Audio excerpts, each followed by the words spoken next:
Bonjour et bienvenue en tête-à-tête, l'émission d'interview de France 24. Notre invité aujourd'hui est le chef d'état-major de l'armée de terre, le général Pierre Schill. Merci beaucoup, général. Bonjour. Au Proche-Orient, la France n'est officiellement pas en guerre, mais on sait qu'elle a quand même une présence sur place, rien qu'en raison des accords avec des pays de la région. Est-ce que, depuis le début de la guerre, il y a plus de 3 semaines, vous avez renforcé la présence des éléments de l'armée de terre? Alors oui, vous l'avez souligné, notre pays est lié, la France est liée par un certain nombre d'accords avec des États du Proche et du Moyen-Orient. Et depuis le début de la guerre, nous avons contribué à renforcer la solidarité de la France avec ces pays et la participation à leur défense.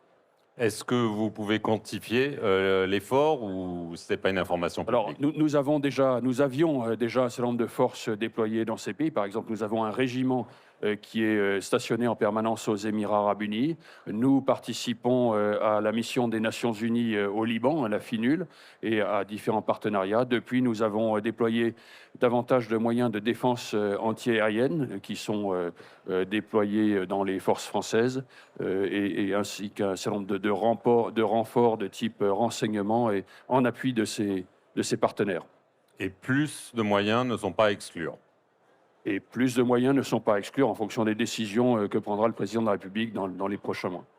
Alors, cette guerre, les États-Unis l'ont commencé sans prévenir. Ils s'étaient retirés d'Afghanistan sans prévenir. Ils ont des ambitions sur le Groenland, territoire autonome d'un pays membre de l'OTAN. On se souvient que le secrétaire général de l'OTAN, Mark Rutte, avait dit que si quelqu'un peut s'imaginer que l'Europe peut se défendre sans les États-Unis, il peut rêver.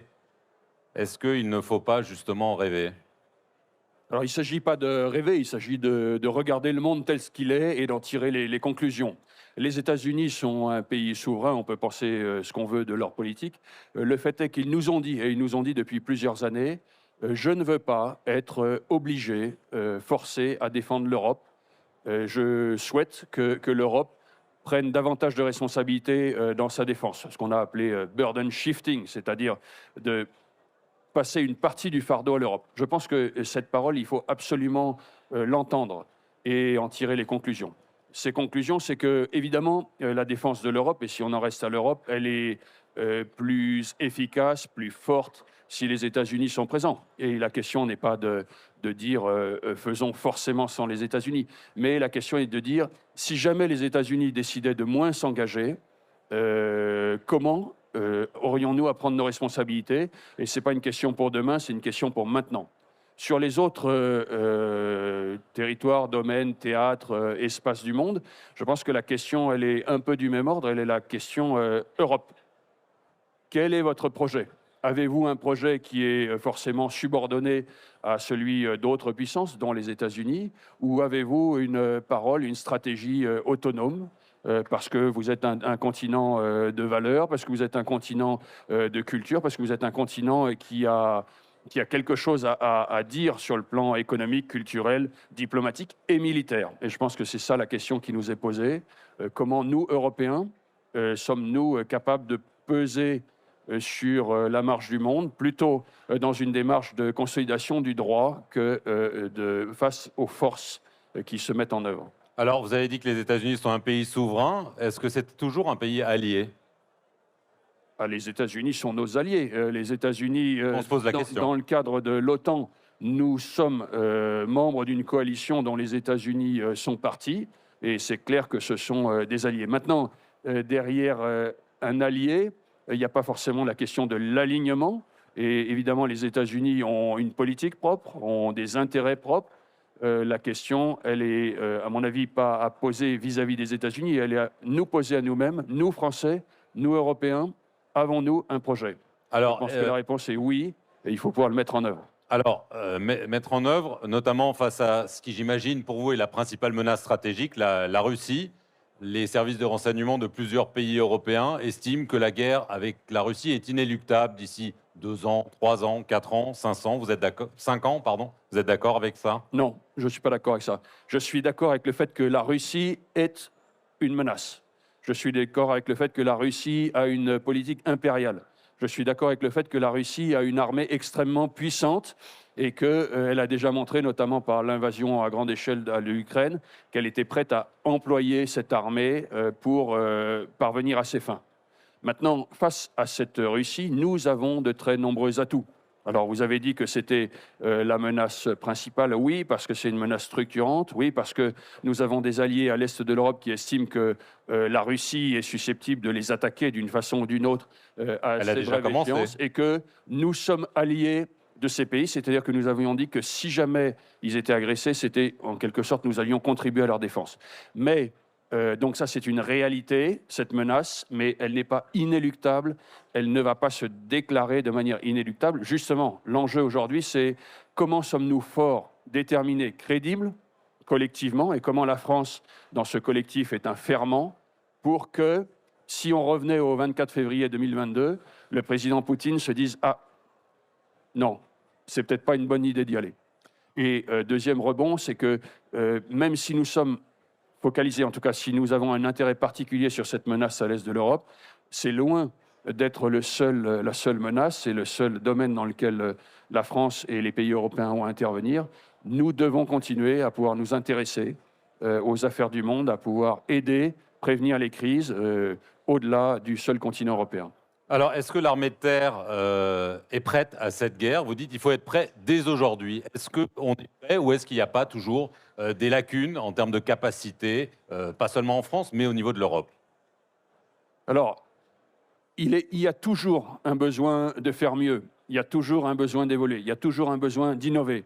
Et c'est pas uniquement parce qu'on serait prêt ou pas prêt, c'est que le monde évolue à une vitesse telle, les technologies, la stratégie, la culture, etc., que les formes de la guerre sont en évolution. Donc nous devons nous tenir prêts à répondre en permanence. Et évidemment, cet effort doit nous tendre vers cette adaptation permanente qui doit nous amener à regarder les conflits, à en tirer des conclusions. Mais il y a des réalités, y compris militaires, qui n'existaient pas il y a 4 ans. Les drones. C'est pas qu'on ait raté le tournant des drones, c'est qu'il y a 4 ans, il n'y avait pas de drones. Et l'Europe est vulnérable à ce niveau-là. Et depuis, il y a des centaines de milliers de drones, voire des millions de drones, donc c'est devenu une réalité. Et nous devons embarquer dans ce mouvement, nous devons nous tenir prêts. L'armée de terre se tient prête à faire face à toutes les menaces. Quelles sont, selon vous, les priorités? On sait que le budget militaire augmente, mais si vous aviez à choisir, qu'est-ce que, pour l'armée de terre, est absolument nécessaire? Peut-être je vais répondre à un niveau au-dessus de l'armée de terre, au niveau de la nation. Si nous avons appris quelque chose en Ukraine et que probablement nous l'apprenons dans les autres conflits, c'est que ce sont les armées qui gagnent les batailles, mais ce sont les nations qui gagnent les guerres. La notion de la volonté de défense du pays, c'est le point probablement le plus important. Et l'armée de terre a une mission dans ce domaine-là, de contribuer à cette volonté de défense générale.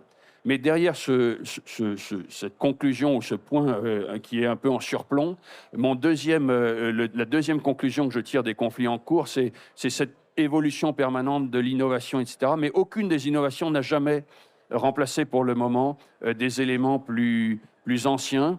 C'est pas parce qu'il y a des drones que les chars ne sont plus nécessaires, c'est pas parce qu'il y a la communication par satellite que l'artillerie n'est plus nécessaire. Mais si je devais faire un effort, et si j'ai à faire un effort, et j'ai à le faire aujourd'hui, dans cette innovation permanente, c'est probablement la question des systèmes de commandement. Il y a, par l'intelligence artificielle, par l'emploi de l'espace, du numérique, aujourd'hui une transformation majeure, extrêmement importante des modalités du commandement, et c'est probablement ce domaine dans lequel l'effort serait à faire en priorité, mais il y a également le domaine des drones, mais il y a également le domaine des feux, et également le domaine de la guerre électronique. Vous avez parlé de l'importance d'avoir une nation qui soit mobilisée. On se souvient de l'émotion suscitée par les mots du chef d'état-major des armées, le général Fabien Mandon, qui avait déclaré en novembre dernier que le pays devait être prêt à accepter de perdre ses enfants. Ça avait beaucoup choqué à l'époque. Est-ce que vous reprendriez ces mots? Est-ce qu'il a eu raison de les prononcer? Alors, le chef d'état-major des armées a toujours raison, mais le fait est que je pense que son propos venait et était exprimé au sein d'un propos qui avait deux aspects et deux pendants. Oui, il y a des menaces. Il faut être conscient de ces menaces. Il faut être conscient de l'urgence et de la radicalité de la menace. Mais il est possible d'agir. Et c'est ce deuxième versant qui est absolument important à mettre en place. Possible d'agir à condition d'accélérer, d'amplifier les transformations que nous sommes en train de mener. Et dans cette transformation et cette capacité à agir, à peser sur notre destin, il y a un enjeu majeur à la détermination, à l'expression de la volonté de notre pays, sa volonté, sa capacité, son endurance. Et c'est là que l'expression de cette volonté, de cette détermination, pourrait, dans le pire des cas, passer par la question d'une guerre, d'un conflit et du fait qu'on ait des soldats qui aillent à la guerre et donc à la mort, mais que le cœur du message, c'est nous pouvons peser sur notre destin, nous pouvons empêcher la montée aux extrêmes, nous pouvons contribuer à bâtir ou à tracer le destin de notre pays. Dans le domaine militaire, pour moi, c'est clair, pour le SEMA aussi, mais dans le domaine économique, culturel, diplomatique et autres. Justement, dernière question à ce propos, il y a ce nouveau service national volontaire qui se met en place. Objectif 3 000 jeunes, 10 000 en 2030, 42 000 en 2035. Quels sont les premiers retours du terrain? Est-ce que les jeunes se mobilisent ou est-ce que vous pensez qu'on risque de ne pas atteindre ces objectifs? Non, moi je suis très confiant. Aujourd'hui, c'est clair, les jeunes français, d'une manière générale, nous disent « je veux servir ». Je veux servir les armées, je veux servir mon pays, je veux peser sur le destin, y compris dans le domaine du climat. Les jeunes nous disent « j'ai envie de faire quelque chose d'utile ». Et donc, ce service national, qui commence avec des effectifs assez réduits à 3 000, etc., je pense, répond exactement à un besoin d'engagement des jeunes gens et des jeunes femmes qui peuvent en ce qui me concerne, rejoindre les armées comme soldats d'active, rejoindre les armées comme soldats de réserve, mais aussi rejoindre pour une année de césure ce service national, que ce soit dans les unités de combat, que ce soit dans les unités d'appui et de soutien. Et moi, j'ai aucun doute sur le succès de cette démarche, en tout cas dans les premières années, et très concrètement sur 2026, même si mon message est de dire aux jeunes, si vous avez envie de servir, et notamment dans les armées, d'avoir une expérience qui soit hors du commun, pour une année de césure pendant 10 mois de septembre à l'été 2027, venez, et je pense que ce sera un succès. Et donc les objectifs seront même dépassés?